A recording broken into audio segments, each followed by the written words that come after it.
The second type of pointing device is data tablets. They are also called as absolute positioning device.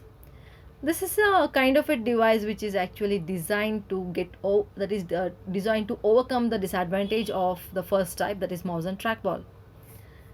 So in this case, you find under the surface a wire grid which are activated when the tablet is on, and each time you put a stylus on it with a pressure, when you touch it with a little pressure, it's going to identify the location wherever the energy distribution along the wire is disturbed, there's flickered, that is considered to be the position at which the person is actually operating. So in this case, we can easily draw the curvy structures. That's the disadvantage overcome by the data tablets. And these data tablets are known to consider both relative and absolute positioning. So they can even work with relative and also can work with absolute. And along with that, they are touch sensitive surfaces, what you have.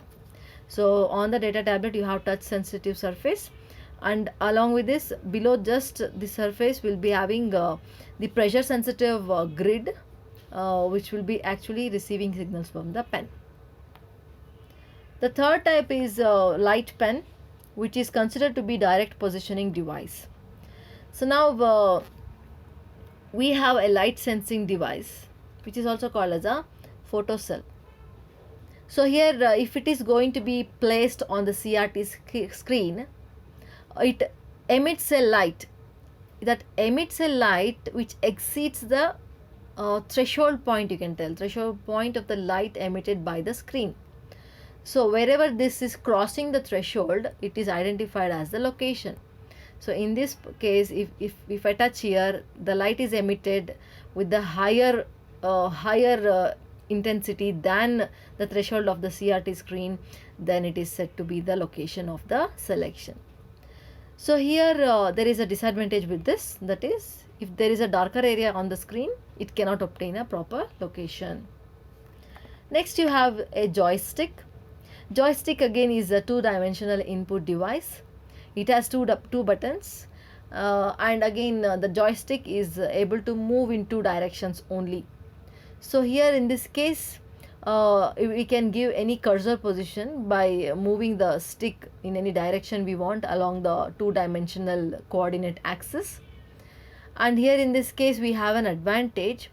It is easy to create this particular device, develop the device. So we need something called as dampers and the springs required for operating this particular stick. If we have the basic requirement components, we can easily construct this joystick. That's the advantage, that is, it is easy for construction. Next type we have is a Spaceball 3D input device. As we came across previously, it is a pressure sensitive device. The ball that you find here is equipped with the pressure sensitive technology, so you are able to operate in any direction. So it is said to be having 6 degrees of freedom. 6 degrees means you'll have 3 degrees with respect to the axis, in that you have minus x minus y minus z and plus x plus y plus z.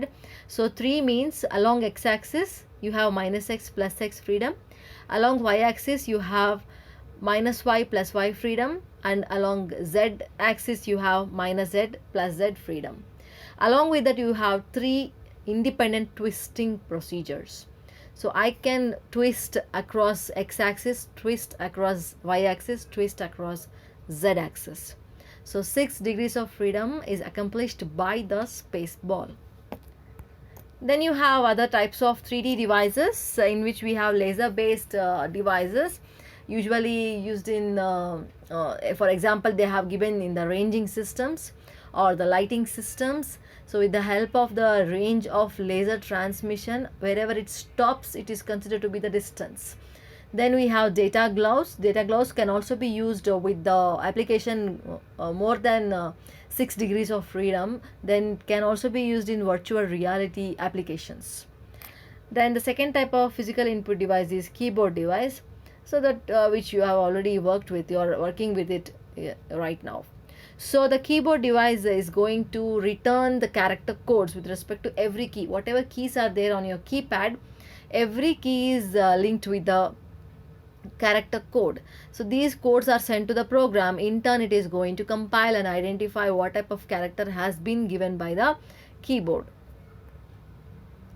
Next, we have logical devices. The logical devices basically have two characteristics.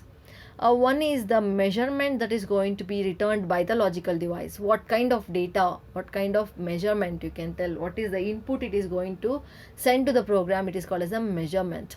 Then when is it going to send the measurement? Time. So there are two characteristics of logical device. One is measurement, and then the second one is the timing. So these logical devices are categorized into 6 types. First one is the string type. String is nothing but your keyboard device. These are able to provide us with ASCII strings. So whenever you are clicking on set of characters together to give as an input to the program, they are converted to the ASCII string values and they are processed. The second type what you have is a locator, which is nothing but your mouse. Using the mouse, you are going to give the screen coordinates as the value, x, y coordinate. That's why it's called as the locator. Third type you have is the pick. The pick type of logical device is similar to the mouse. In this case, it makes use of the mouse equipment itself, but we are able to pick a portion of the display. So in case I want to pick this part of the image, this is the part of the image I want to pick, I can select this. So this portion is picked and I'm going to select this entire image part, whatever I'm highlighting now. That selection, that procedure is called as the selection. So under pick we have a selection procedure. Then you have the choice. Choice means I'm going to choose, in which case the best example is menu. Menu is going to have certain number of options available and from which you're going to choose any one of them. So here it is standardly represented as widget. So OpenGL or any Windows system or anything it may be, it's going to give us or provide us with the widgets from which we can actually interact with the graphical system. So in this case, menu is the best example. Then you have a scroll bars, then you have graphical buttons as an example given in your syllabus. So buttons also you came across radio buttons, okay, check boxes, all these things can be choice. Then we have dials. The analog input that we give to the program is called as the dials. It is also known as valuators. So in this case, we are going to have some type of graphical display given on the image, using which we are going to provide the program with the input. So here in this case also the slide bars are set as the type. So in this case dials, for slide bars, best example you have the volume, or when you open image in the Windows system you have the that is zooming key, you have zooming option right in the lower screen. In the MS Word also you have a slide bar. So here those things can be considered under the dials. Then the last step what you have is a stroke. The stroke type takes a sequence of inputs with respect to X and Y. The example that is under stroke is the line drawing. So when you draw a line, you are going to click in the first position, that is fixed, and to draw a line in a particular angle you are going to navigate until you find a perfect location for the second point and then release your key, that is release your mouse button. That is nothing but the stroke.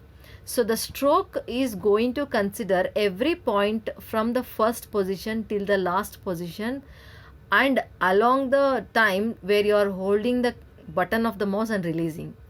So every moment that you are actually activating this line until you complete the that is positioning of the line, it's going to keep track of all the values between x, y and the second point. And those points will be highlighted only after you release the mouse button. That's a stroke. You're going to get a sequence of values. Next, under logical devices, we have measure and the trigger process. Each input device will be giving a certain type of measure, like keyboard, character codes will be there. Using mouse, I'm giving x and y value, and I'm able to give signals to open application. So many applications I can have with respect to keyboard or the mouse. Anything that is given as the input is called as the measure process. The second type is the device trigger. The device trigger is nothing but something which signals the input of the input device. So I'm going to that is activate whatever input that has been given, activate this input, transmit this input to the program. That is done by the trigger process. So example is when you are going to enter a particular value and click on enter button. This enter button acts as a trigger process. So under this you have three input modes. The first one is the request mode. The request mode, it means that only when we request we are going to get something. So in this case the program is the one which is requesting for the data. Whatever input that has to be given by the device is ready with it. It knows what you have typed, what you want to give, you have selected the option. In this case, trigger process is something you are trying to signal the input to the program. So where in case you are giving option, one of the menu options, you are going to set in the program state of the mouse, glut down, glut up, and in this case, in the case of keyboard, automatically it's by default set as the enter key. Those can be the trigger process. So measurement is known and the trigger process is ready, but when the program requests for the data, then you're going to get the measure. It's going to, when you run the process, when you run the program, you're going to enter the key value and click on enter, and immediately you are going to get the input given to the program. The trigger process, that is the request process of the program, is asking for the input by the user. The second type is sample mode. The sample mode stores the required measure in the memory. When the program runs, it's going to automatically load the input or load the measurement. So in this case, the stored file value, stored data value can act as a sample. When and in the program you may have a statement to read a file, and when the program runs, the file actually is read by the program automatically. There is no need to use the mouse or keyboard, and that is called as the sample mode, where everything is ready, the program just needs to be run, and within the program we have the statement set up for running, that is extracting the values. The third type is the event mode. Event mode waits for some event to occur. Here it makes use of event queue. Every type of event is actually stored in the queue, and queue means, first in first out process. As and when an event is identified, the measure is actually sent. Best example is the exception process. The exception, it is triggered only when exception occurs. There is some problem with the code, isn't it? So in this case, every event, while the process is running, the statements are being run, every event is getting stored in the event queue and being processed. In case exception is sent into the event queue, the measure is automatically transmitted, and hence it is called as an event mode. It waits for some event to occur. We have an alternative with respect to event mode, which is a callback.